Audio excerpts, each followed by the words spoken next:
I'm Glenna Jackson, professor in the Religion and Philosophy Department at Otterbein. It's my very great pleasure to introduce Devon Kuntzman, alumna from the class of 2006, as the recipient of the 2013 Global and Intercultural Engagement Young Alumni Award. This award recognizes alumni who have experienced international engagement with diverse populations through service, volunteerism, and professionalism. I'm going to stick with a script, or I could start telling African stories that we would be here until the cows came home. And I'm from Wisconsin, so believe me, that could happen. In fact, when we had dinner tonight, Devon and my husband and I, none of the three of us had a watch on. We were so in African mode. So in the spirit of our rockin' homecoming theme, I'm going to retell a parable. This sower went out to sow. While he was sowing, some seed fell along the path, and the birds came and ate it up. Other seed fell on the rocky ground where there wasn't much soil, and it came up right away because the soil had no depth. But when the sun came up, it was scorched, and because it had no root, it withered. Still other seed fell among thorns, and the thorns came up and choked it, so that it produced no fruit. Finally, some seed fell on good earth and started producing fruit. The seed sprouted and grew. Well, I can tell you that Jesus did not know Devon.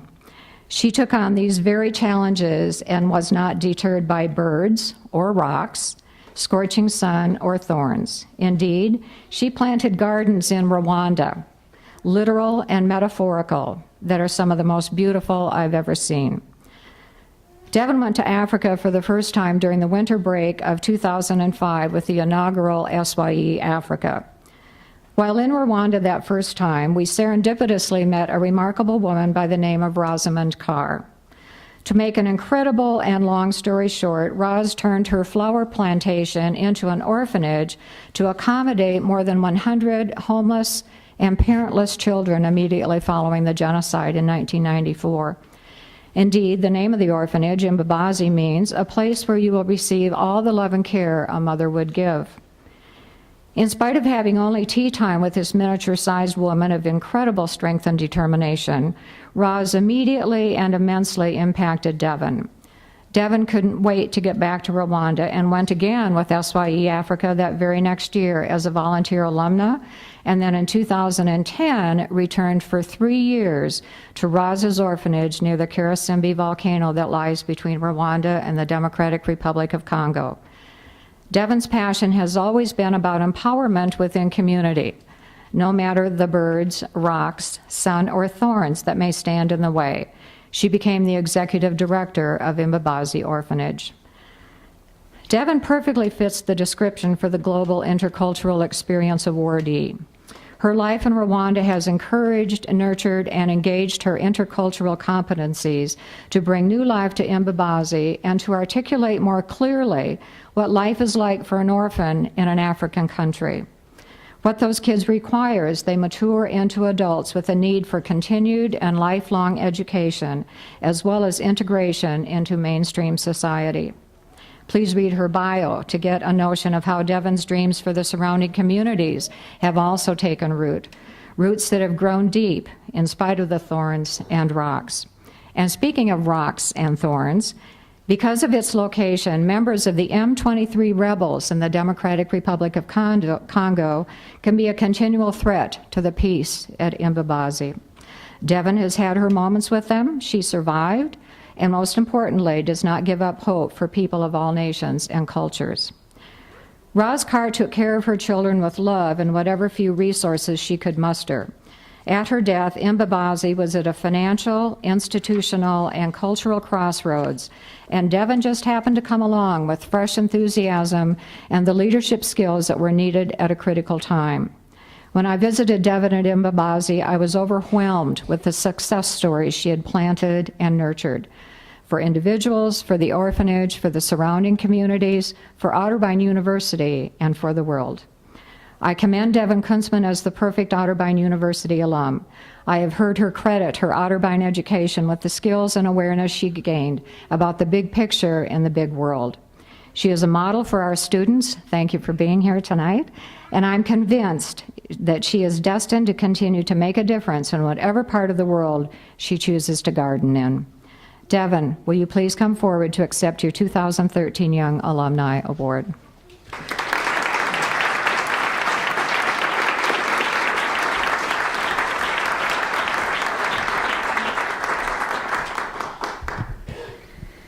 It's an honor to be standing here tonight, and there are several people that I'd like to thank that helped me reach this point of standing here tonight. First, I'd like to thank Dr. Glenna Jackson for nominating me for this award. Her years of encouragement, mentorship, and friendship have been invaluable to me. Also, I'd like to thank Otterbein for giving me the opportunity to be here, as well as the opportunity to speak to so many classes over the last 3 days.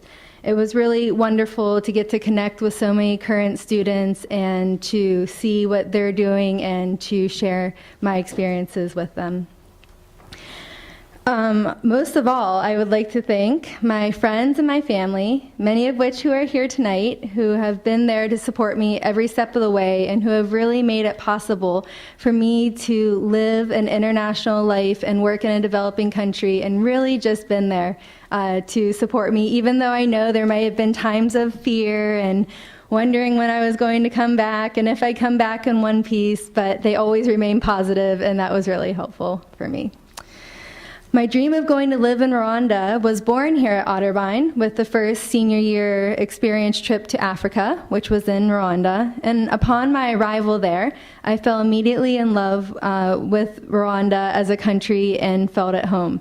Everything was so different and complicated, yet so beautiful and simple at the same time. That trip really changed my life in a drastic way. And meeting Roskar during that first trip really was a profound experience. She was 93 years old at the time, and I was instantly inspired by her life and her work, as well as her kindness and determination. I knew I wanted to go back to Rwanda to volunteer, but I didn't know how or when. And I secretly dreamed it would be at Mbabazi, but they weren't accepting volunteers at the time, and so I really just didn't know if that would ever work out. So after graduation, I moved to New York City, and I really enjoyed living there, but I kept recalling my dream of going to volunteer in Rwanda back to the forefront of my mind. And being in New York City, it was a great place to make lots of connections, meet lots of people. I went to lots of talks about Rwanda, tried to meet people through organizations that were working in Rwanda. And finally, 4.5 years after that first trip, my original connection with partners in conservation at the Columbus Zoo and Aquarium made it possible for me to return there as a volunteer at Mbabazi Orphanage.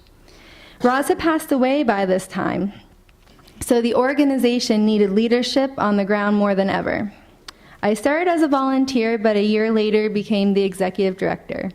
And originally an orphanage for children who lost their parents in the genocide in 1994, today Mbabazi not only cares for orphans, but it's also a working farm that generates income to cover our overhead expenses and provides employment for members of our community. We're also a community education center that provides supplemental education for children and young adults in our community, and a cultural tourist destination.